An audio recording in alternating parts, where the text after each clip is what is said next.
Do you want to be a fighter? RMC. There's only one Tyson Fury.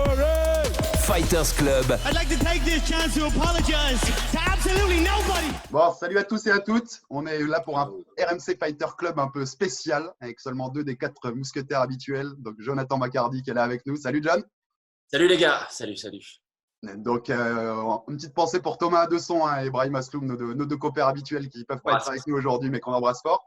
Et un guest spécial en ce week-end de retour de l'UFC, Monsieur Cyril Gane. Salut bon gamin. Hello tout le monde, ça va? Salut. Ça va. Donc, retour de l'UFC ce week-end, c'est ce qu'on attendait tous les amateurs de fight depuis des semaines et des semaines, depuis cette crise du coronavirus. UFC 249, Ferguson Gagé, à Jacksonville en Floride, l'État qui a permis notamment au sport professionnel de reprendre avec le catch d'abord et puis maintenant le MMA. C'est la grosse attente et puis c'est une carte de ouf. Donc déjà, messieurs, impatient de voir ça, impatient de ce retour? Bah, franchement, ouais, vraiment, impatient du retour, surtout avec une carte comme celle-ci, ça va être que du bonheur, vraiment.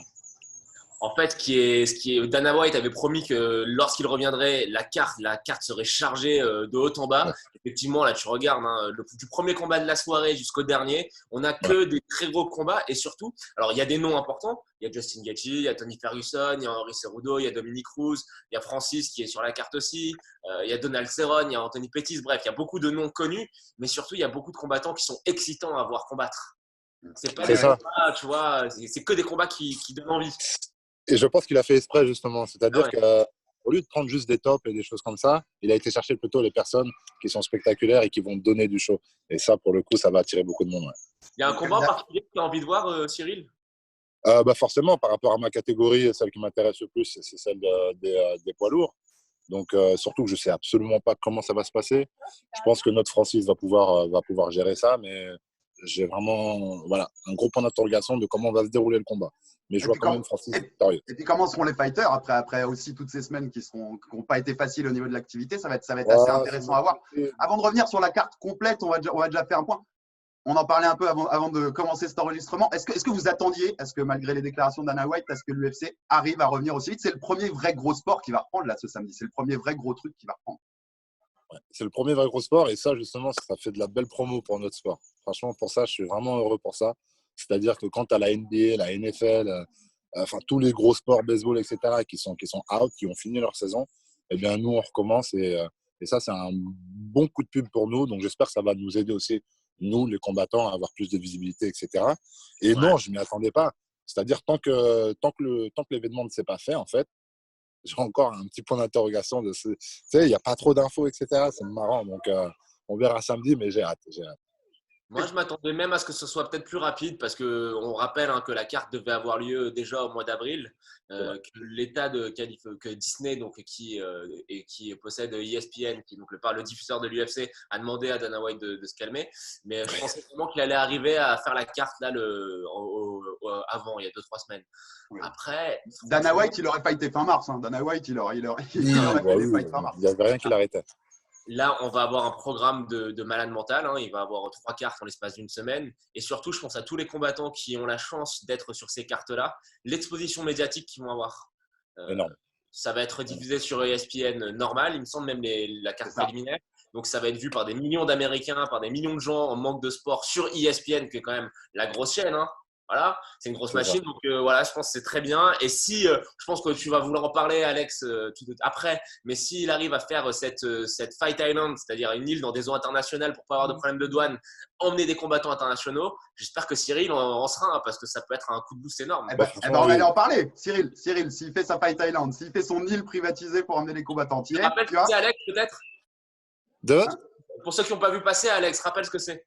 C'est donc en fait l'idée de Dana White, c'est d'avoir une île privatisée, une île qui pourrait assainir à 100%, où les combattants seraient dans des conditions parfaites sanitaires, puisqu'on les emmènerait par des avions directement là, ils seraient contrôlés, testés, et entre eux, une bulle entre eux, et puis de les faire combattre sur cette île et de diffuser ça. Cyril, t'en es si ça se fait? Projet de fou, mais direct, forcément. J'y suis direct. Ce serait une aventure incroyable. Ce serait vraiment une aventure incroyable, se retrouver sur une île comme ça, un peu perdu, surtout une île paradisiaque, je précise, parce que ce n'est pas la plus moche des îles qu'il a choisie. Donc, ce serait une superbe expérience. Et donc, oui, si on me le demande, j'y vais complètement. C'est là où on apprécie la folie de Dana White, c'est tu te dis que c'est possible en fait. Avec un gars comme ça, c'est possible. Franchement, ouais. Et ça va se faire. Il l'a dit, ça va se faire. Au mois de juin, elle est prête. Et en fait, l'intérêt, c'est qu'elle est dans des zones internationales pour éviter qu'il y ait des problèmes de douane et de visa et que des combattants du monde entier puissent venir. Donc Cyril, tu es directement concerné en fait. Ouais, bah. Complètement. Et je remercie. Je remercie Dana White de se donner autant d'efforts, de prendre des risques. Il prend des risques tout de même. Il ose. Et bon, certes, ça lui fait de la pub à lui aussi. Mais nous aussi, ça nous fait de l'activité. Tu sais, ce sont nos revenus. On n'a pas de chômage, on n'a pas de choses comme ça, etc. Donc, je le remercie pour ça et de faire autant d'efforts. Et franchement, s'il me demande, j'y vais direct. Il n'y a pas de souci. Peu importe l'adversaire Peu importe l'adversaire ou tu as quelqu'un en tête? Non, peu importe l'adversaire. Moi, vous savez déjà, je m'en fiche. Je viens d'arriver. Top 15, ça va super vite. Tout va aller super vite de toute manière. Que je choisisse pas. On est 15, ça va aller vite. Il n'y a pas de chichi à faire. Donc, peu importe l'adversaire, j'y vais. T'en parlais juste là, Cyril, mais c'est votre gagne-pain. Enfin, combattre pour un combattant, il n'y a pas de chômage, il n'y a pas de truc à côté. C'est difficile pour les sponsors, on sait ces combats-là. Au début de la crise, là, toi et d'autres, surtout en France, tu as bien raison. Au début de cette crise-là, toi et les autres combattants, est-ce qu'à un moment, il y a quand même eu une peur à se dire, mais merde, combien de temps je vais être sans mon gagne-pain et pendant combien de temps? Tu réfléchis, ça fait réfléchir. Ça fait réfléchir sur la vie de sportif, en fait. Et cette incertitude qu'on connaît déjà par rapport à la blessure. Moi, j'en sors en plus. Je sors de deux opérations, poumon, genou, etc. Et ces choses-là te passent par la tête. Tu dis, bon, si demain je récupère pas mon poumon, je fais quoi en fait après? Donc, c'est déjà des questions que je me pose. Donc, oui, là, encore une fois, boum, encore une étape et une épreuve comme le coronavirus qui te fait réfléchir, qui te dit, waouh, ça va durer combien de temps? Parce que quand ça a commencé, on n'avait aucune visibilité, tu vois. Donc, ouais, ça te fait réfléchir. Ça te fait réfléchir et c'est très bien. Et c'est très bien parce qu'il faut que nous, les sportifs, on prévoit toujours un plan B et il faut qu'on soit conscient de ça. Tu vois. Ouais, t'as bien raison. Justement, on va rester sur toi aussi. Tu étais prévu donc de fighter à la base en avril contre Shamil Abdurakhimov, ton premier top 10 de la catégorie que tu allais affronter. On sait que tu as eu ta blessure qui t'avait de toute façon qui t'aurait empêché de fighter à cette date-là. Ce combat-là, il reste dans les tuyaux. Comment ça se passe? A priori, oui. A priori, oui, parce que tu sais, ils sont ultra focus sur ce qui va se passer dans le futur proche, tu vois. Moi, c'était prévu pour juillet. Donc, je ne sais pas s'ils ont un regard déjà sur ça ou pas. Je pense que oui, sachant que c'est une très grosse organisation et qu'ils voient très loin. Je pense que oui, si on n'a pas eu de retour, c'est que bon, ça doit être gardé, je pense. Ouais. Je pense. Ouais. Le lien, il reste permanent avec l'UFC. Ils sont restés en contact avec vous. Ils vous ont rassuré sur des trucs. Il est resté permanent pendant toute la crise? Oui. J'ai eu des petites interviews, notamment là avant-hier. J'en ai eu une autre. Donc, oui, on garde contact. Oui, ils sont là toujours. Il n'y a pas de problème. Ouais. Ce qui est pas étonnant de leur part. Pour parler un peu plus, toi, comment tu l'as vécu? Quand est-ce que tu as pu reprendre l'entraînement? Est-ce que tu as repris l'entraînement? Combien de temps tu as dû t'arrêter, forcer parce que tu ne pouvais pas t'entraîner? Comment ça s'est passé ces semaines-là? Alors, moi, ce qui m'est arrivé, c'est arrivé en fait depuis le 8 février précisément, le pneumothorax. Et suite à ça, j'ai eu 3 semaines et demie d'hospitalisation. Ouais. Donc, j'ai été cloué à l'hôpital au lit pendant 3 semaines et demie. Donc, j'ai eu beaucoup de dégâts au niveau de mon corps. Beaucoup de dégâts au niveau de…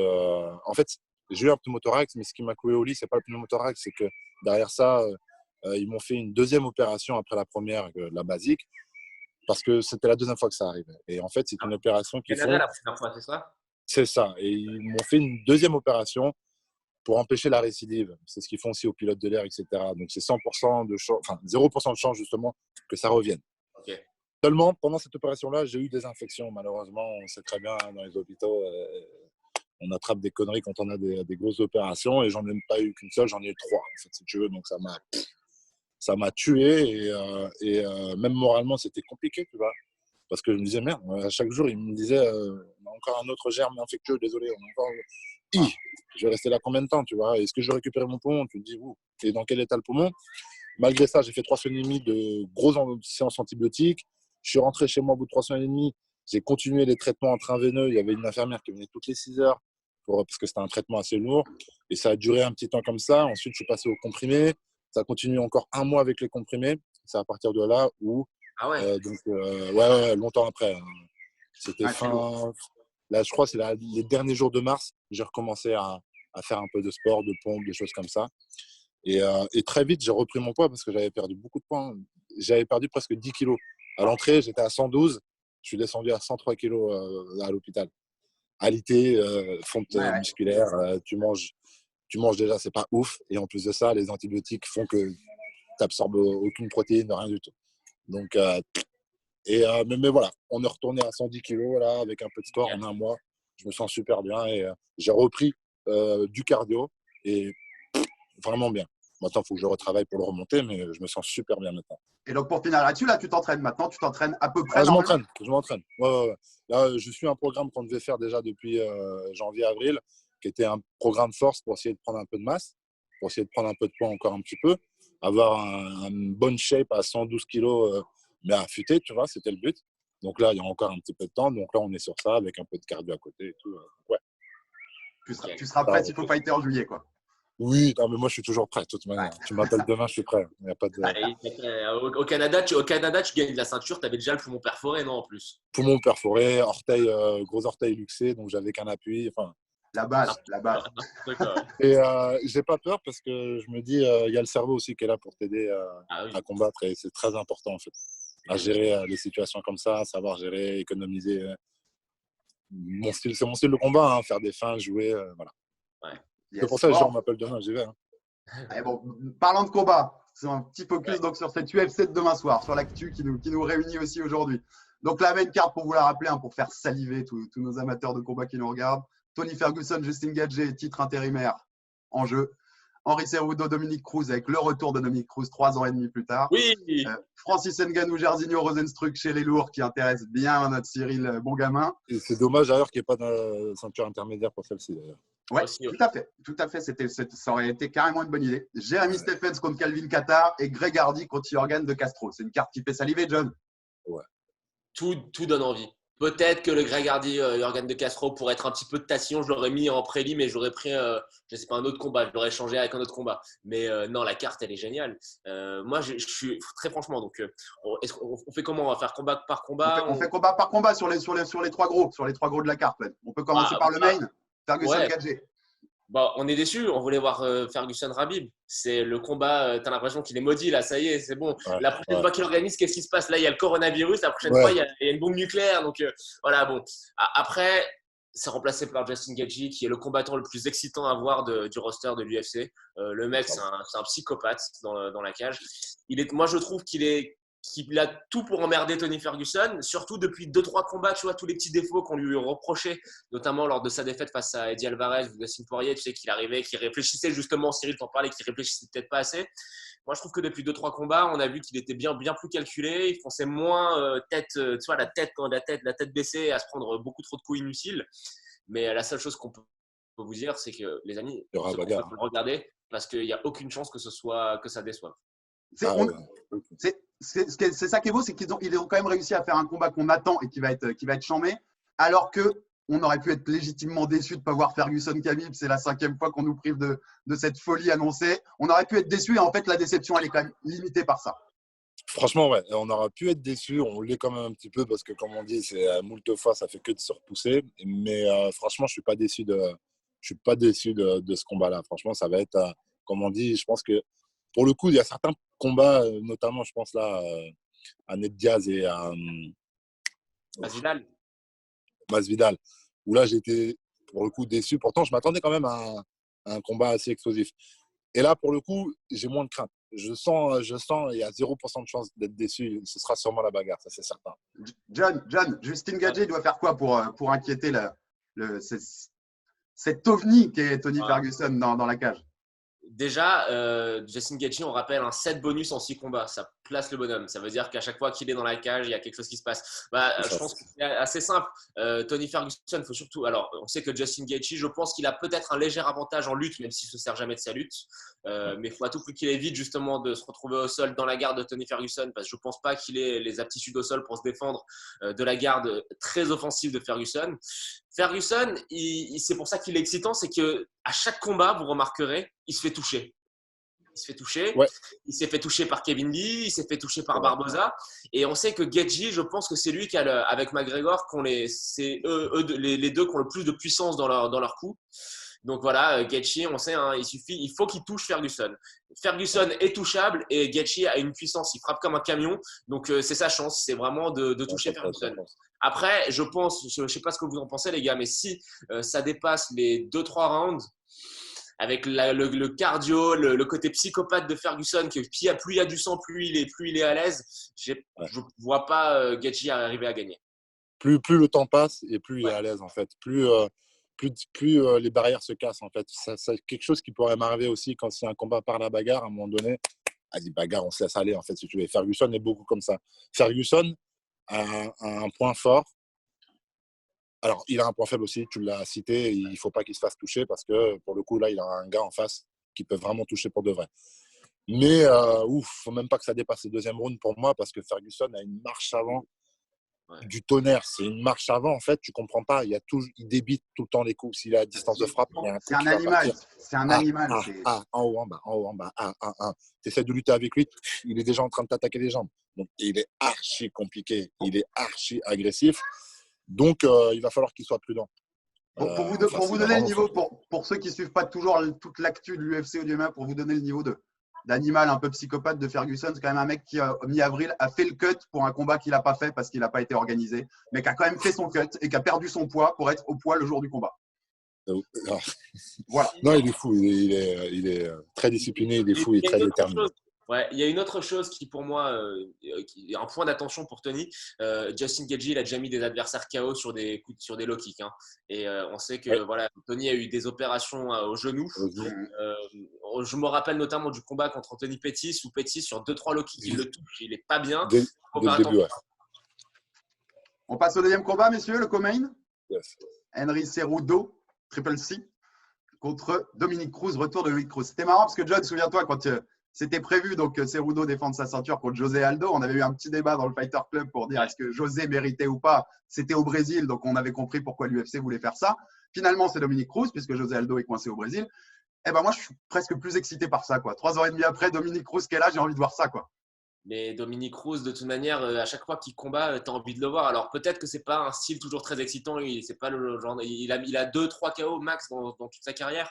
Mais en fait, c'est de par ses déplacements techniquement debout, actif, ouais. Il est très fort. Il est très fort et dans cette catégorie des poids coqs, c'est le meilleur combattant de l'histoire de la catégorie. Donc c'est intéressant à voir, forcément. Après, il revient de beaucoup d'années d'arrêt. Là, il revient d'une grosse période d'arrêt. Avant ça, il avait repris, mais avant, il y avait une grosse période d'arrêt aussi. Et moi, on a juste peur en fait qu'ils ne reviennent pas qu'ils reviennent pas avec une chargée de confiance en fait. Lorsqu'il y a un mec en face qui a un triple C qui est bourré de confiance, tu vois ce que je veux dire, triple C, JO, etc. Je veux dire, le mec est vraiment en totale confiance. Donc, c'est juste ça qui me fait peur, moi, parce que ce serait dommage de ternir un peu sa carrière avec un retour loupé, quoi. Pour se rendre compte exactement, la dernière fois que Dominick Cruz a fighté, c'était sur la carte du dernier combat UFC de Ronda Rousey. En 2000. Ça remonte quand même. On comprend par ça que ça fait longtemps, parce que Ronda, ça fait longtemps qu'il est là. Hein. Après, franchement, il y a plusieurs choses. La première, c'est qu'il est déjà revenu après un très long arrêt. Il revient après 3 ans d'arrêt. Il gagne un premier combat en 16 secondes contre Mizugaki, qui était un adversaire classé. Et après, il reprend la ceinture à TJ Dillashaw, qui peut-être était déjà sous les bonnes perfusions, on ne sait pas, mais en tout cas, qui était un combattant d'élite. Donc voilà, il a déjà fait. Lui, son motto, il le dit tout le temps, Dominick Cruz, il dit le ring rust, la rouille du ring, ça n'existe pas. C'est que dans la tête. Il a expliqué plusieurs fois. Et lui, il est convaincu, tu vois, de pouvoir revenir. Il dit au contraire, il a eu le temps de se soigner, de se reposer. C'est vrai, hein, d'un côté. C'est vrai.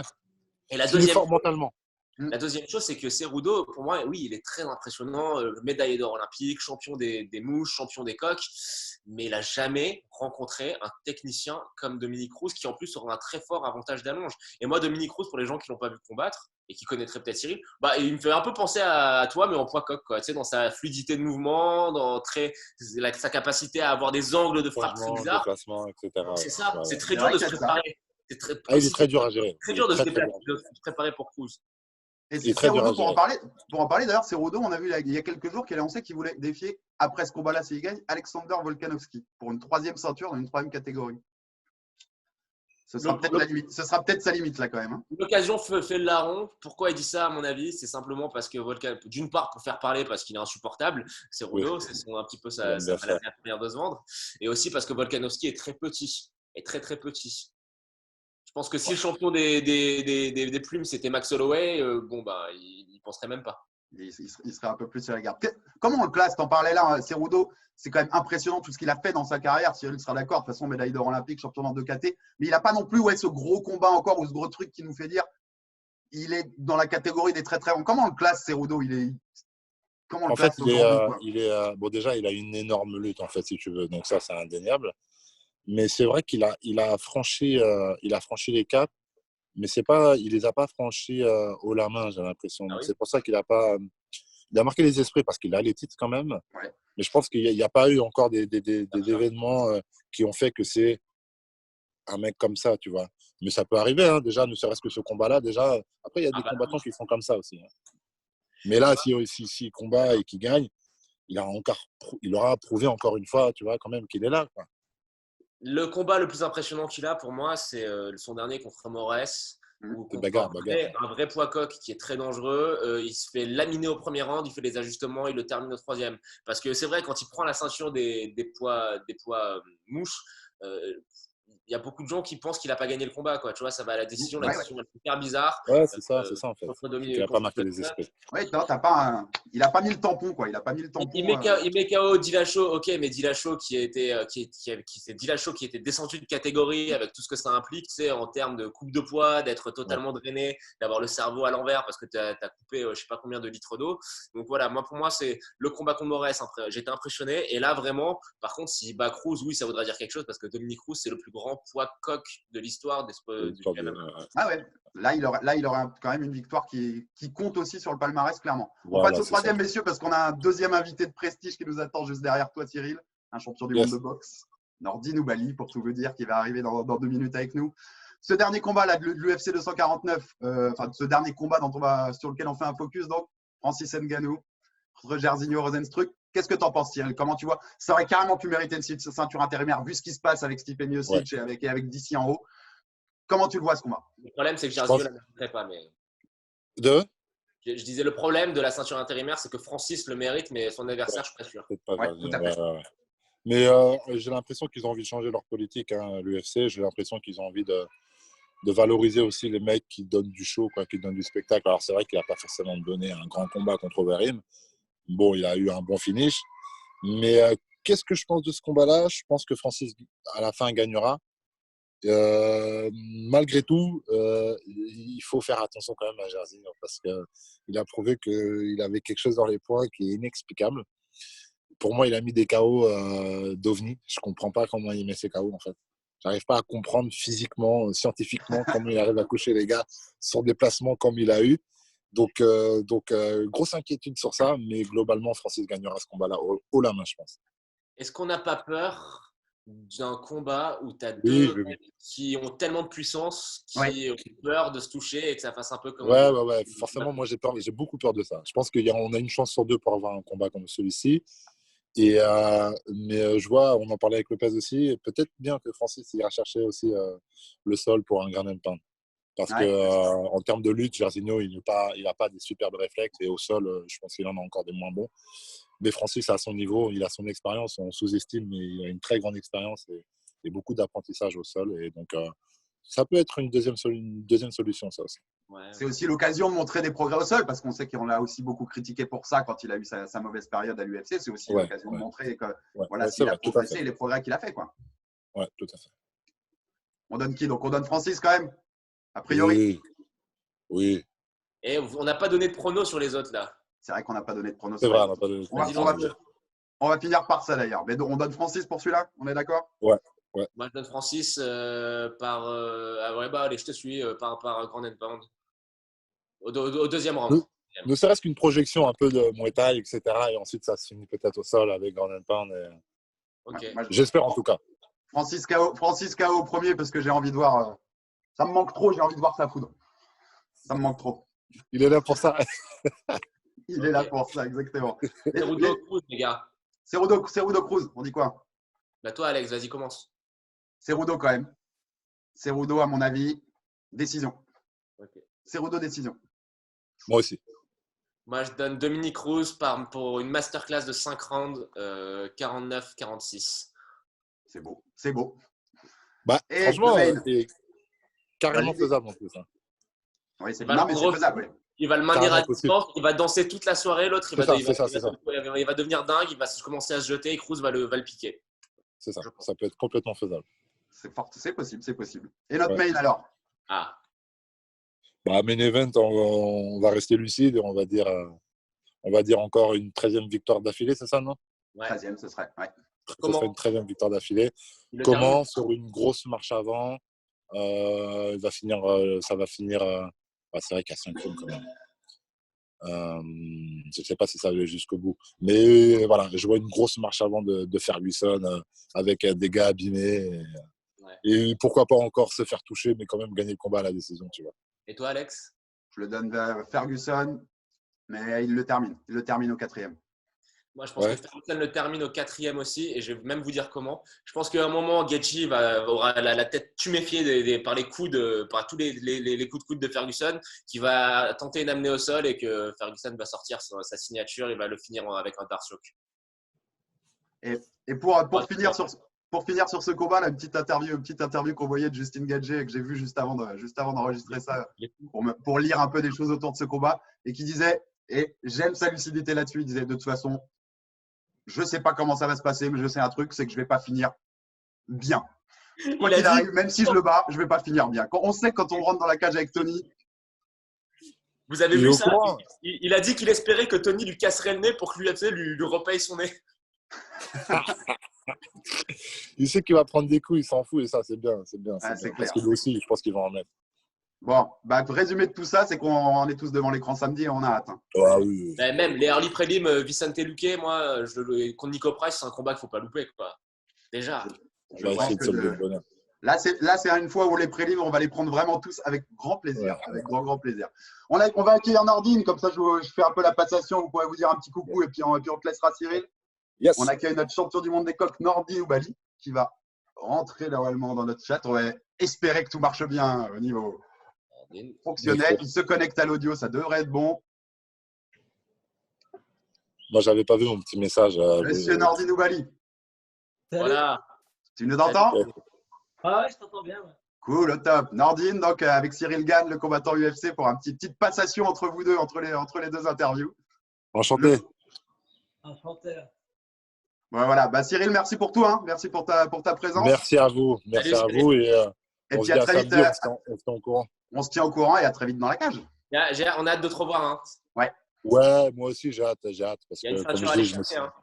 Exactement. Ouais, franchement, je pense même pas à ça. Juste être dans la cage, c'est un plaisir. Donc, hâte de retourner dans la cage. Aussi simplement que ça, vraiment. Moi, j'ai fait des paris avec de l'argent en jeu, comme quoi tu prenais la ceinture sous 2 ans. Donc, Sous 2 ans? Ouais, on Ouais. ira la chercher, t'inquiète pas. 2 Et ans, comme ça, là, c'est un bon Comme timing. ça, la prochaine fois qu'on vous réunit avec Nordine, on a 2 ceintures.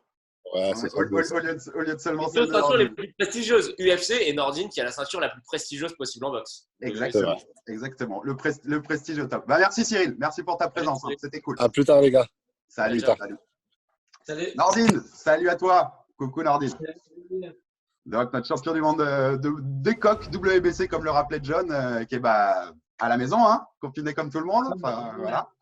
Donc, comment ça se passe? On voulait un peu prendre de tes nouvelles parce que justement, on parlait avec Cyril parce que l'UFC reprend ce week-end. Le MMA, les sports de combat au MMA reprennent ce week-end avec une carte de l'UFC en Floride. On sait que la boxe, pour l'instant, il y a beaucoup moins de visibilité. Là, je voyais par exemple Bob Arum de chez Top Rank qui nous parlait de cartes au mois de juin, qui commençait à parler de cartes au mois de juin. Du côté de Matchroom, Eddie Hearn parlait de cartes cet été aussi, juillet ou juin. On a moins de visibilité au côté boxe. Voilà. Comment ça se passe, toi? Est-ce que tu en sais plus sur quand tu vas combattre, quand tu vas pouvoir combattre? Est-ce que tu t'entraînes aussi déjà? Voilà. Dis-nous un peu ta situation, Nordine, en ce moment. Donc, à l'heure actuelle, on est complètement dans le flou car on ne sait pas encore exactement l'épidémie et comment ça allait se propager. Aujourd'hui, on en sait un peu plus. Ça commence à se calmer au niveau des conditions sanitaires qui ont été données. Donc, ça va beaucoup mieux. Mais bon, aujourd'hui, moi, je suis encore en attente. Je pense qu'il va y avoir une réponse là dans la semaine. Comme ça s'est un petit peu calmé au niveau mondial l'épidémie en question.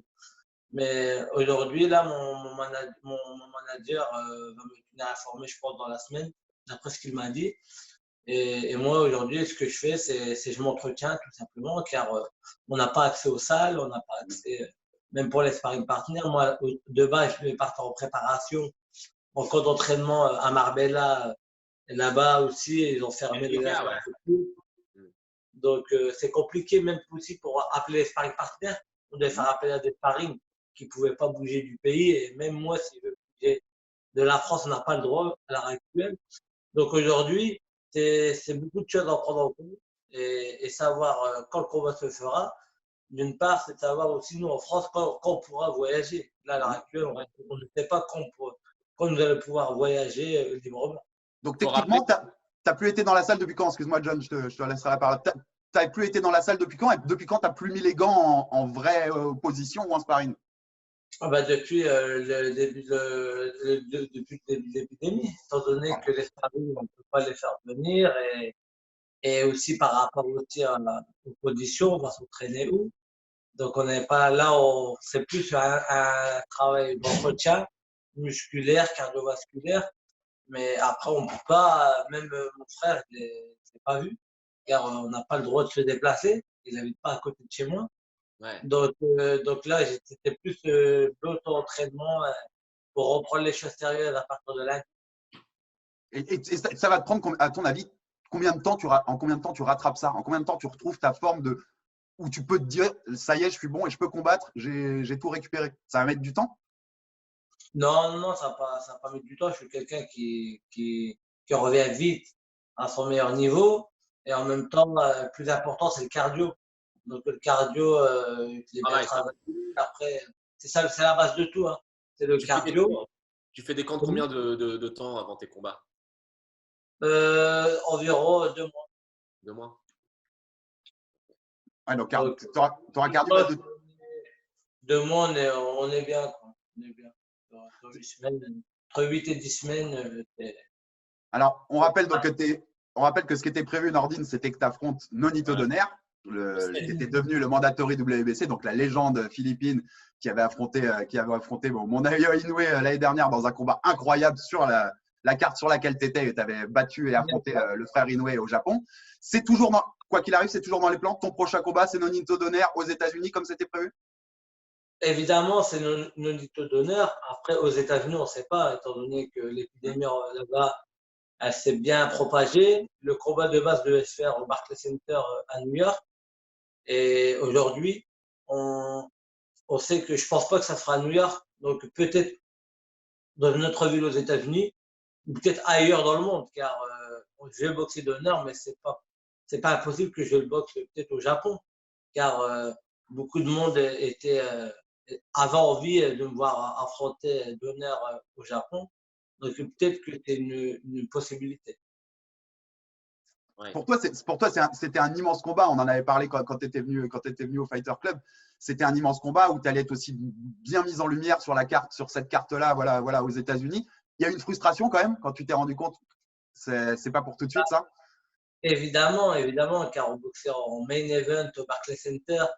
C'était une super soirée. Et là, tous les regards auraient été tournés vers mon combat. Aujourd'hui, le fait d'avoir repoussé les choses et surtout que nous, on était partis dans une perspective où on allait attaquer vraiment à la grosse préparation et les camps d'entraînement, ils étaient bouqués. Et du jour au lendemain, ça s'est passé très vite, cette épidémie. On en a entendu parler quelques jours avant et le week-end même, la France s'est arrêtée de vivre.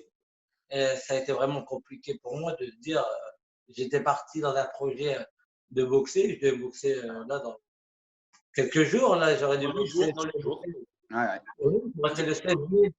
Donc là on était sur le combat. Donc, mais bon, après une frustration, mais en même temps, on va dire, faut mettre la santé avant tout et préserver l'humanité. C'est ça le plus important avant toute chose. Et puis, il y a peut-être un peu de positif dans ça. Tu as pu profiter quand même des tiens, de ta famille et de ce qu'on ne peut pas souvent faire quand on est sportif de haut niveau, qu'on est tout le temps en camp ou à droite à gauche pour ses combats. Tu en as pu un peu en profiter quand même, Nordine? Oui, évidemment. Et c'est ce que je retiens de positif.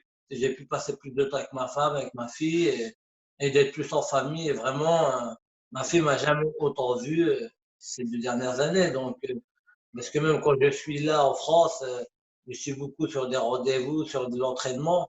Donc, on va dire, je la croise plus ou moins. Et donc là, le fait d'être vraiment avec elle et tout, ça fait du bien parce qu'on a pu partager un peu plus de temps, faire des activités qu'on n'a pas l'habitude de faire. Donc moi, ça On a perdu Nordine. On a perdu Nordine. Nordine. On a perdu Nordine. Ce qui est intéressant pendant qu'il se reconnecte, c'est de Ouais. dire aussi que hier ou avant-hier, Mauricio Suleiman, le président de la WBC, donc Nordine est champion des poids coq WBC, a On parlé de retrouvé Nordine, je Nordine. crois. C'est bon, Comment Nordine? Nordine Comment Ouais, c'est bon. Au On revoir. t'avait perdu en fait. C'était quoi? Vas-y, continue, John. Je disais que Mauricio Suleiman, le patron de la WBC, donc l'organisation où tu détiens la ceinture, a parlé de toi récemment en disant que il avait bien conscience que tu pourrais pas voyager vers les États-Unis sous plusieurs mois et qu'ils allaient d'une part essayer de trouver une solution avec des promoteurs et d'autre part qu'il n'y aurait pas de ton titre n'est pas en danger quoi, qu'il y aurait il ferait le maximum pour te laisser du temps pour arriver à te déplacer, à aller sur le lieu du combat. Évidemment, hein, qui devront nous laisser le temps, tout simplement dire je suis le champion du monde. Ah Donc ça après aujourd'hui les conditions sanitaires c'est pas de ma faute, c'est la faute de personne.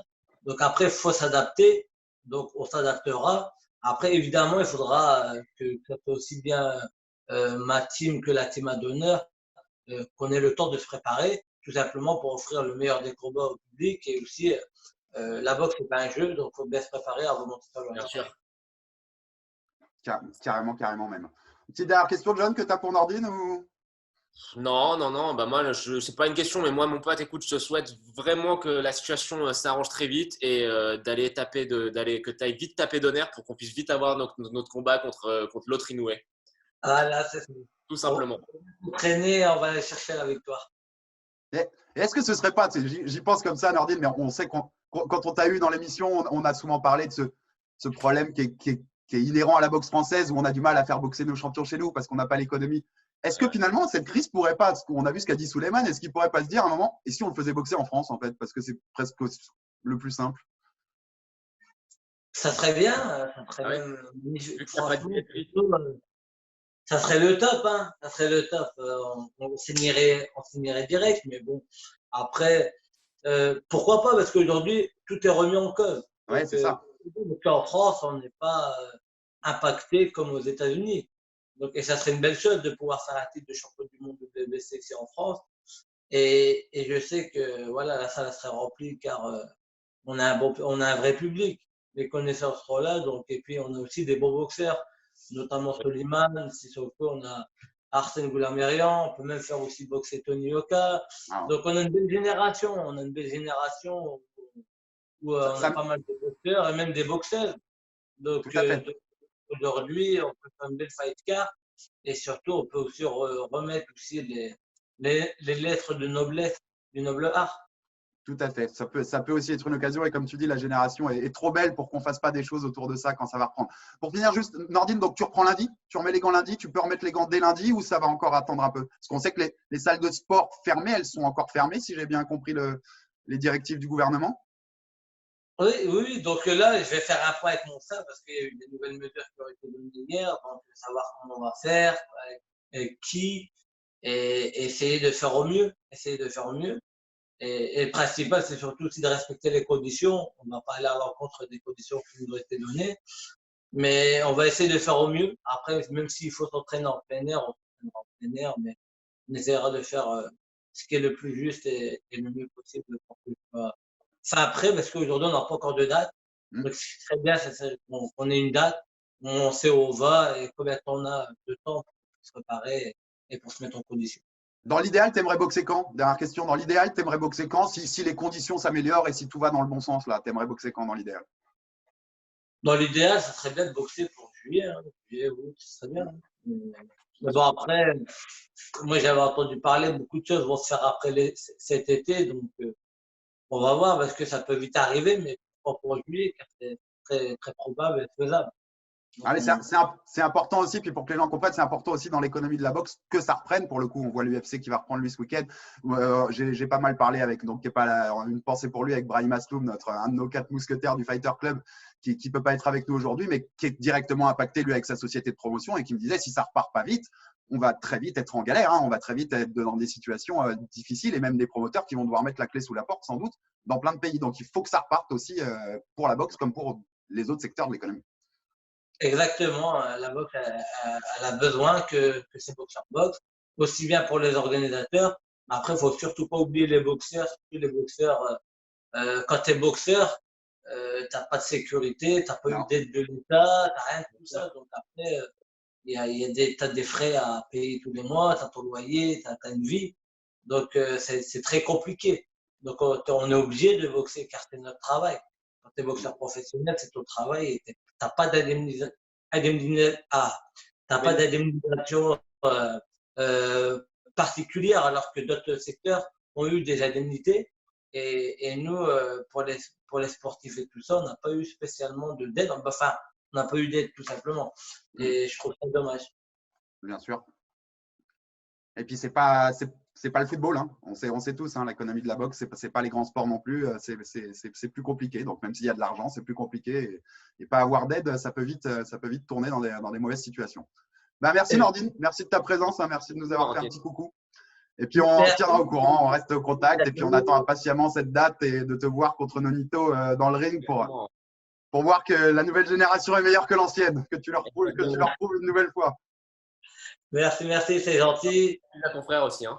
Yes, la bise aussi à ton frère, exactement, à Ali. Et puis à très vite. Hein. À très vite, Nordine. Merci. Prenez soin de vous. À bientôt. Salut, toi aussi. Ciao.